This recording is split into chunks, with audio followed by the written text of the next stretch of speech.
نحمده ونصلي ونسلم على رسوله الكريم أما بعد فأعوذ بالله من الشيطان الرجيم بسم الله الرحمن الرحيم۔ شرک کئی طرح کا ہے۔ اللہ کے ساتھ غیر اللہ کو شریک ٹھہرانا، غیر اللہ کو لائق عبادت اور حاجت روا گرداننا شرک کی معروف قسم ہے۔ اس کے علاوہ بھی اس کی مختلف اقسام ہیں، جیسے جھوٹ کے بارے میں کہا جاتا ہے کہ یہ شرک کے زمرے میں آتا ہے۔ اسی طرح بعض اوقات ذرا سی کوتاہی سے انسان شرک میں داخل ہو جاتا ہے۔ سجدہ تعظیمی سے اسی لیے منع کیا گیا ہے کیونکہ اس میں انسان عقیدت سے عبادت کے سجدہ میں داخل ہو سکتا ہے۔ رب تعالی نے فرمایا کہ بے شک تم گناہ نہ کرو، لیکن جہاں گناہ ہو رہا ہو وہاں بھی نہ جاؤ۔ انسان یہ سوچتا ہے کہ میں تو گناہ کی جگہ پر عبرت کے حصول کے لیے جا رہا ہوں، لیکن گناہ کی لذت اور دیکھنے کی حد تک اس کی کشش کی وجہ سے رفتہ رفتہ وہ گناہوں میں ملوث ہوتا جاتا ہے۔ شروع میں تو وہ سوچتا ہے کہ ایک بار اس کا ذائقہ چکھ لوں پھر نہیں کروں گا۔ اگلی بار کہتا ہے ایک بار مزید یہ گناہ کر لوں پھر توبہ کر لوں گا، اور یوں وہ گناہوں میں اترتا چلا جاتا ہے۔ اسی طرح آج ہم کسی کا ہاتھ چومتے ہیں تو کل ہاتھ کو آنکھوں سے لگائیں گے۔ اگرچہ ہاتھوں کو عقیدت سے بوسہ دینا صحابہ کرام سے ثابت ہے۔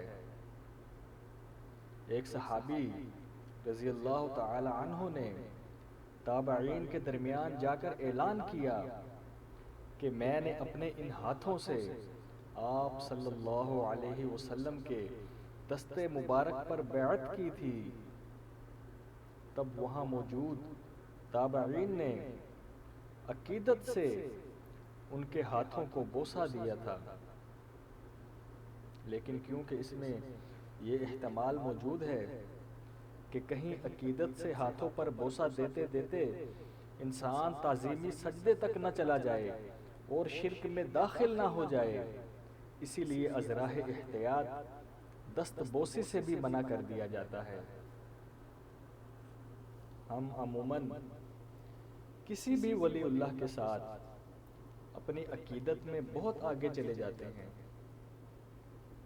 حتیٰ کہ معاملہ شرک تک پہنچ جاتا ہے۔ اس سے بچنے کے لیے ضروری ہے کہ ہم اپنے مرشد کو اپنے جیسا انسان سمجھیں اور جان لیں کہ ہماری مانند وہ بھی خطا کا پتلا ہے۔ ہمارے اس طرز عمل کے دو فائدے ہوں گے۔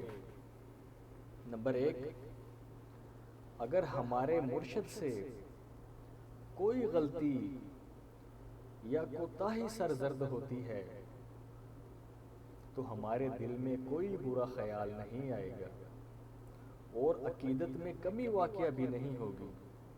نمبر دو، ہم اپنے مرشد سے کوئی ایسی امید وابستہ نہیں کریں گے جو انسانی بس سے باہر ہو۔ نتیجتاً ہم نہ صرف مایوسی سے بلکہ شرک کے دائرے میں داخل ہونے سے بھی بچ جائیں گے۔ یہ سوچنا کہ جب تک میرے مرشد سلامت ہیں مجھ پر کوئی مشکل یا پریشانی نہیں آ سکتی، یہ غلط ہے، کیونکہ سب طاقتیں، سب قوتیں اور سب اختیارات اللہ ہی کے لیے ہیں۔ مرشد بھی ہماری طرح اللہ کے محتاج ہوتے ہیں۔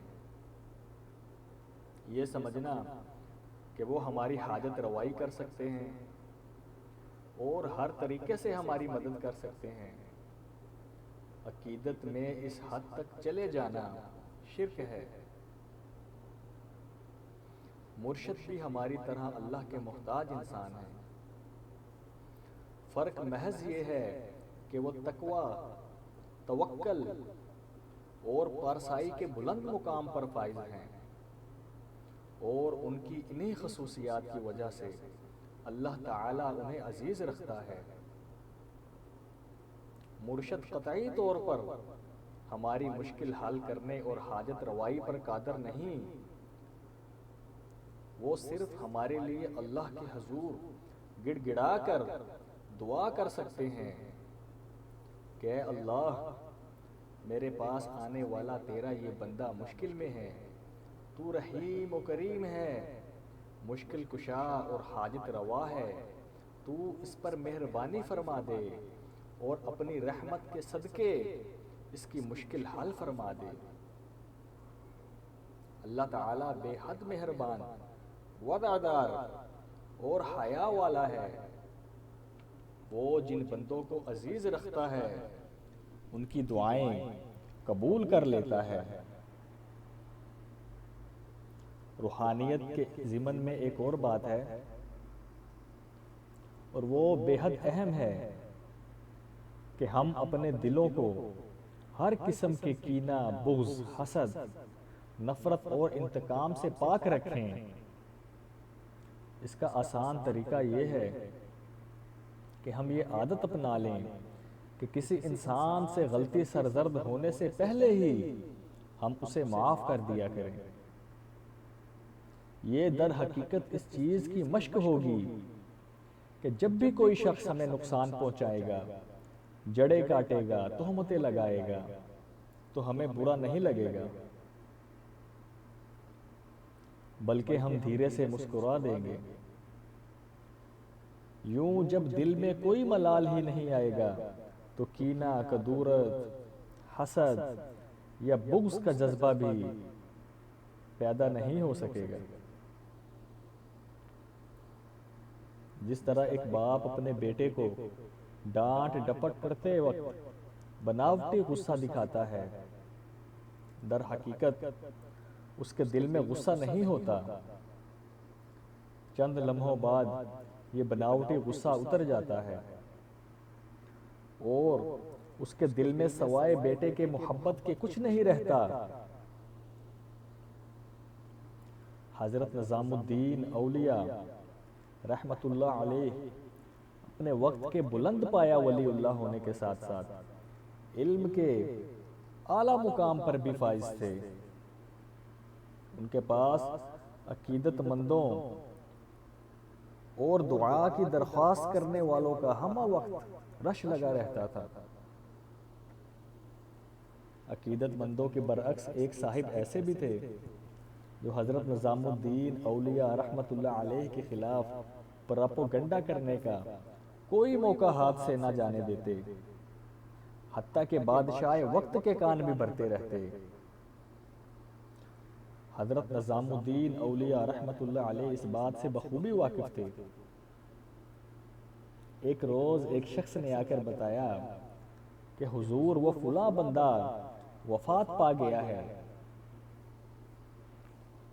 حضرت نظام الدین اولیاء رحمت اللہ علیہ نے یہ سن کر اظہار افسوس کیا اور اس کے بعد فرمایا کہ چلو چل کر اس کے کفن دفن کا انتظام کریں۔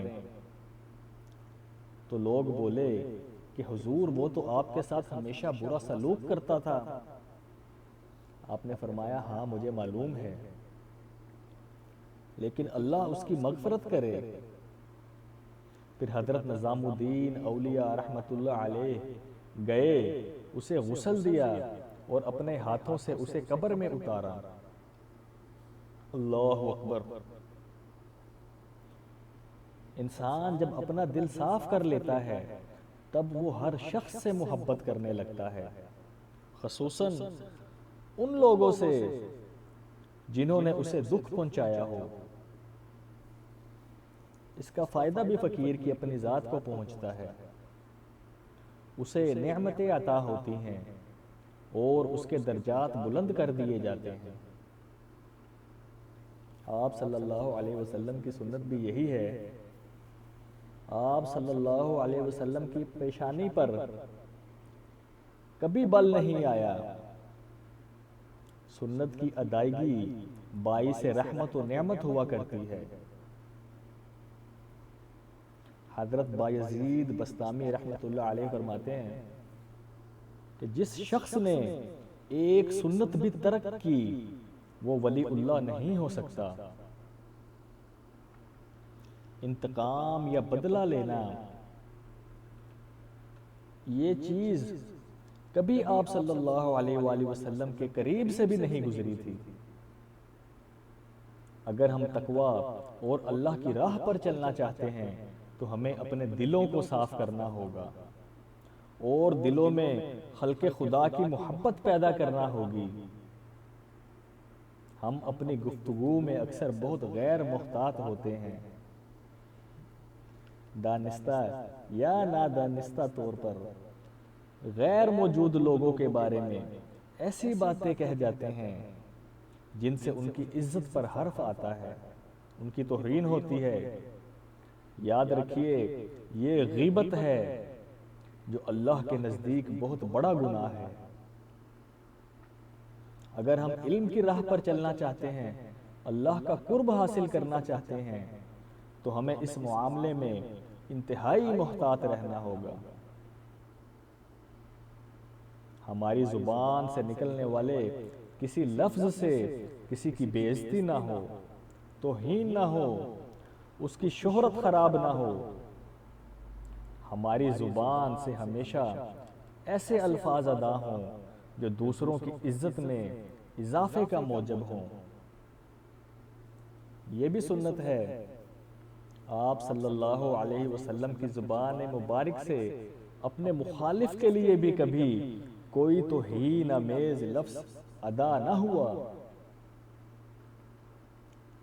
اور تیسری نمایاں سنت جو تقویٰ اور پرہیزگاری میں بہت مدد دیتی ہے وہ درگزر اور برداشت کی صفت ہے۔ آپ صلی اللہ علیہ وآلہ وسلم کے اندر درگزر اور عفو کی صفت انسانی حدوں سے کہیں آگے تھی۔ اولیاء کرام میں بھی یہ صفت نمایاں دکھائی دیتی ہے۔ اسی صفت کی بنا پر انسان دوسروں کی زیادتیاں ہنس کر برداشت کر لیتا ہے، اور ایسا انسان جب ٹھوکر کھاتا ہے تو اللہ تعالی بڑھ کر اس کو تھام لیتا ہے، کیونکہ وہ جانتا ہے کہ یہ وہ شخص ہے جو میرے بندوں کو میری خوشنودی کے لیے دل سے معاف کر دیتا ہے۔ نیک اور متقی لوگوں میں تین صفات بہت نمایاں نظر آتی ہیں۔ نمبر 1 درگزر اور معاف کرنے کی صفت۔ نمبر 2 اپنی ضروریات پس پشت ڈال کر دوسروں کے کام آنے کی صفت۔ نمبر 3 دسترخوان وسیع رکھنے کی صفت۔ ان خصوصیات کے حامل لوگ تقویٰ اور علم کی راہ پر بہت آگے نکل جاتے ہیں۔ اللہ اور اس کے رسول صلی اللہ علیہ وسلم کی سنت کی ادائیگی اور ان کے قرب کے حصول کے لیے ضروری ہے کہ ہم اپنا دسترخوان وسیع کر لیں اور اپنی ضروریات پر دوسروں کی ضروریات کو ترجیح دیا کریں اور دوسروں کو معاف کر دیا کریں، بغیر ماتھے پر کوئی بل ڈالے۔ حتیٰ کہ اگر کوئی معافی مانگنے آ جائے تو ہم کہہ دیں کہ مجھے تو یاد تک نہیں کہ آپ سے کوئی غلطی بھی ہوئی تھی کہ نہیں۔ اگر ہم ان صفات اور خصوصیات کو اپنا لیں گے تو ہمیں اللہ کا قرب حاصل ہو جائے گا، اور جسے اللہ کا قرب حاصل ہو جاتا ہے علم اسے ہی عطا ہوتا ہے۔ جب ہم تصوف کا ذکر کرتے ہیں تو جس طرح ایک عمارت تعمیر کرنے کے لیے بنیادیں رکھنی پڑتی ہیں، بالکل اسی طرح تصوف کی راہ میں آگے بڑھنے کے لیے بھی کچھ بنیادی شرائط ہیں۔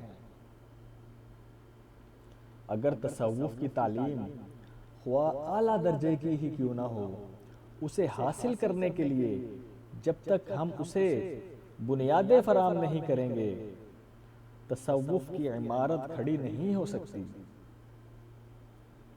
علم کے حصول سے تصوف کے بارے میں ہمیں محض معلومات حاصل ہوں گی کہ تصوف کیا ہے اور کام کیسے کرتا ہے، مگر تصوف میں مقام حاصل کرنے کے لیے بنیادی شرائط کو پورا کرنا پڑتا ہے۔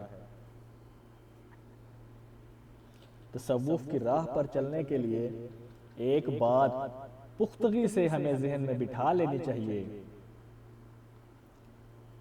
کہ حضرت بایزید بسطامی رحمت اللہ علیہ نے فرمایا، ایک بھی سنت ترک کرنے والا انسان کبھی اہل تصوف میں سے نہیں ہو سکتا۔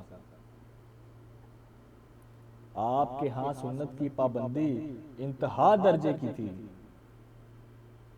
ایک بار حضرت بایزید بسطامی رحمت اللہ علیہ ایک شخص کے پاس تشریف لے گئے، جو شخص صاحب علم اور صاحب تصوف کے طور پر معروف تھا۔ تو آپ کیا دیکھتے ہیں کہ وہ صاحب پاؤں پھیلائے بیٹھے تھے اور ان کے پاؤں کا رخ خانہ کعبہ کی طرف ہے۔ آپ کوئی بھی بات کیے بغیر واپس لوٹ آئے۔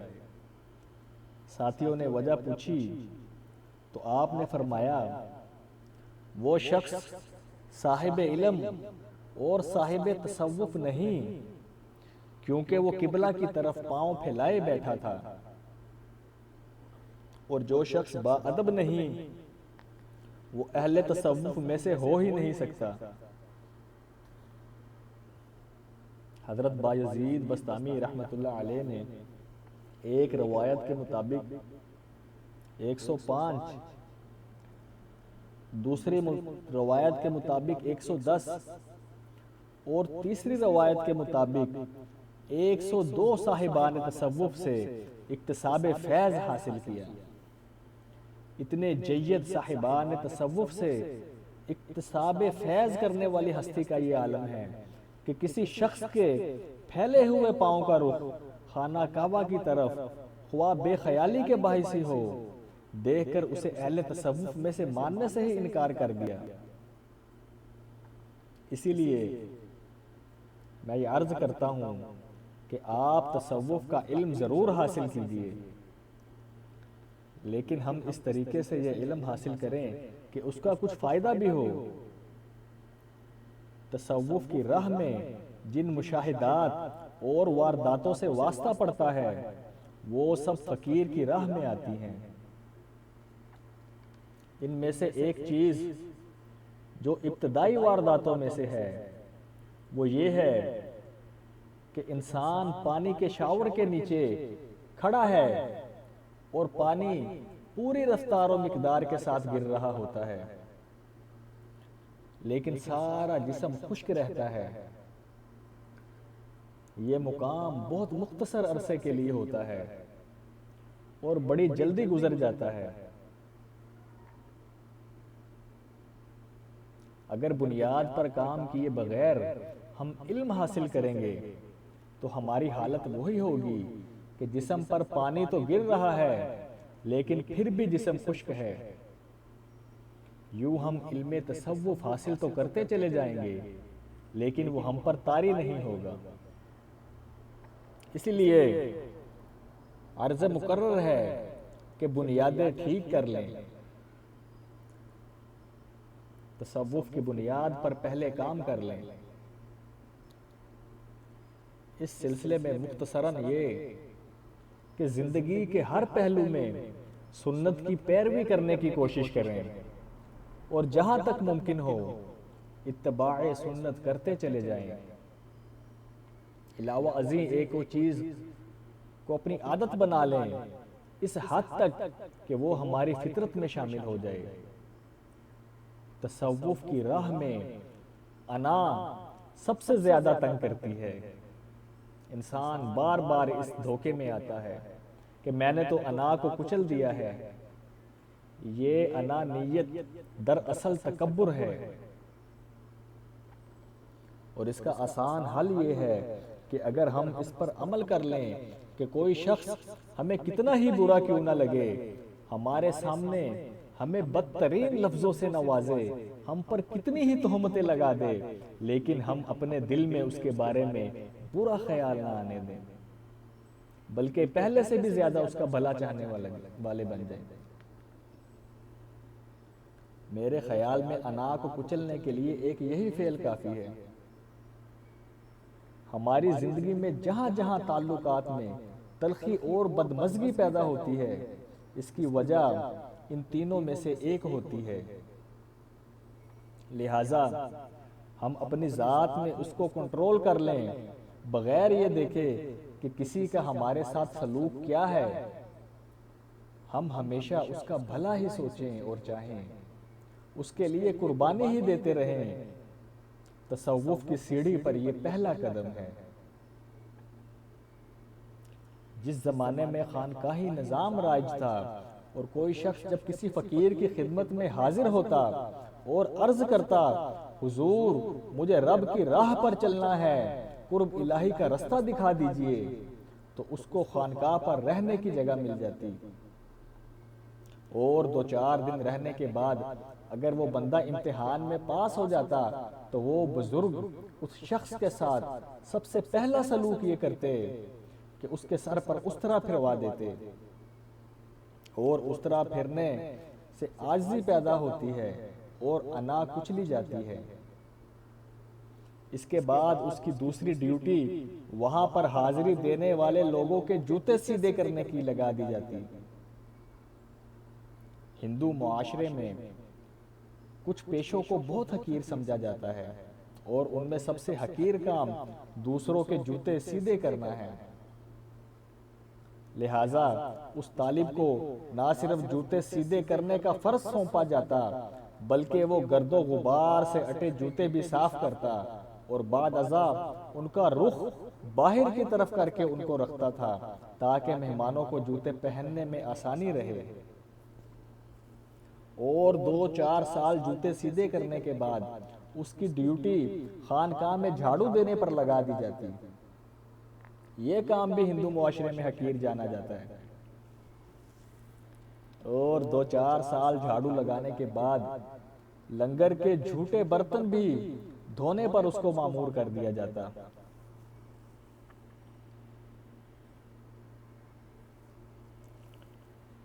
اب اگلا مرحلہ کھانا پکانے اور مہمانوں کو کھانا پیش کرنا بھی اس کے ذمے لگا دیا جاتا۔ یہ انا کو کچلنے کی بات بتا رہا ہوں۔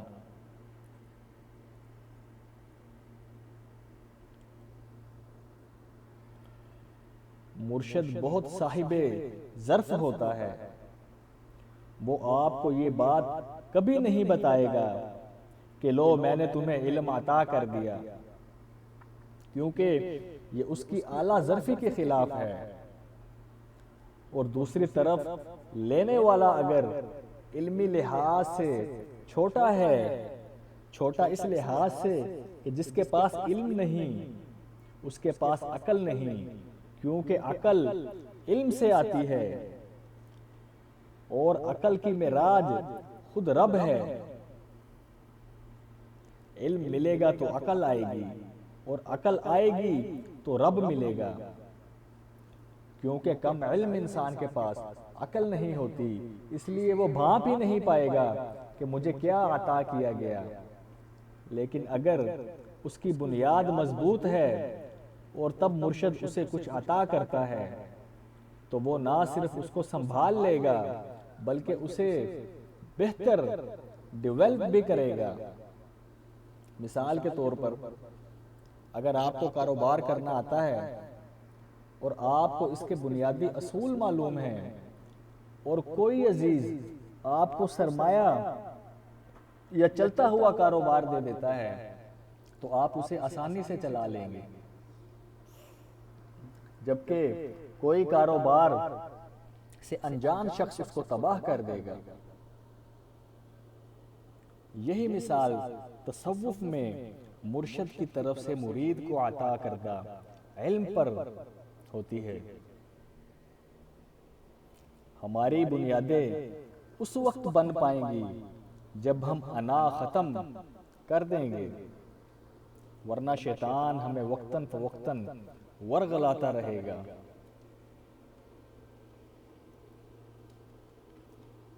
اور ہمیں خوش فہمی میں مبتلا کرتا رہے گا، جیسا کہ ایک بار شیطان فرشتے کے روپ میں پیران پیر حضرت شیخ عبد القادر جیلانی رحمت اللہ علیہ کے پاس آیا اور کہنے لگا کہ اللہ نے مجھے آپ کے پاس بھیجا ہے، آپ کو خوشخبری ہو کہ پروردگار نے آپ کی عبادت سے خوش ہو کر آپ کو نماز معاف کر دی ہے۔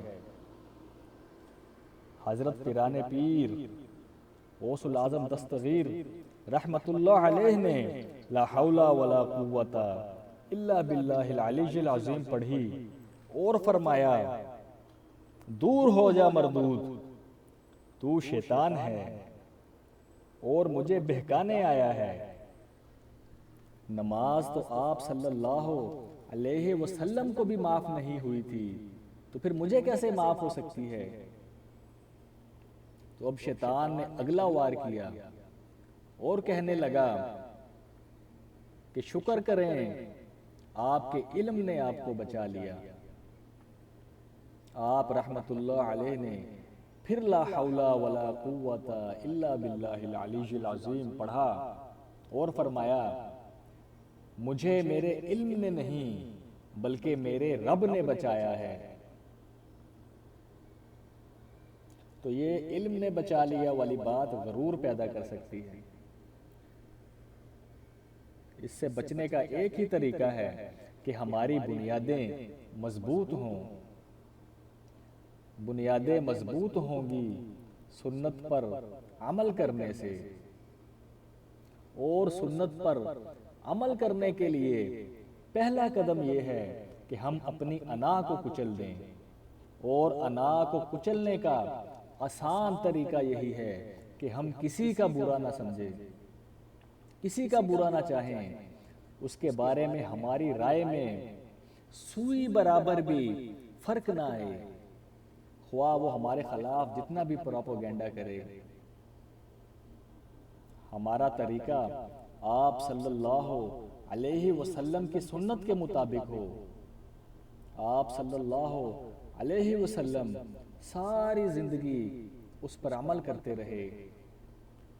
آپ صلی اللہ علیہ وسلم کی سیرت مبارکہ کی نمایاں خصوصیات میں سے تحمل، بردباری اور درگزر بھی ہیں۔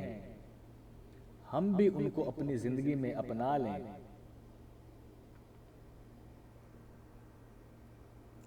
دین اسلام کے مطابق انسان کی تخلیق رب نے کی۔ حضرت علی کا قول ہے، انسان کی زندگی کی حفاظت خود اس کی موت کرتی ہے، اور انسان کو متعین وقت سے پہلے موت آ ہی نہیں سکتی۔ رب ہماری زندگی و موت کا مالک ہے۔ ہم انا کے ذریعے اپنی زندگی کی حفاظت نہیں کر سکتے، تاہم یہ مختصر ضرور ہو جائے گی، کیونکہ انا ایک منفی رویہ، ایک منفی جذبہ ہے۔ آپ غالباً خودداری کی بات کرنا چاہ رہے ہیں، تو خودداری بہت اچھی اور مثبت چیز ہے۔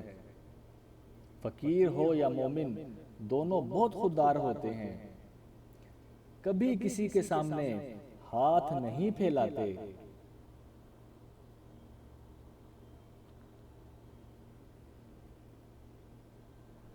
اللہ پاک سے دعا ہے کہ اللہ پاک ہمیں سمجھنے کی اور سمجھ کر عمل کرنے کی توفیق عطا فرمائے۔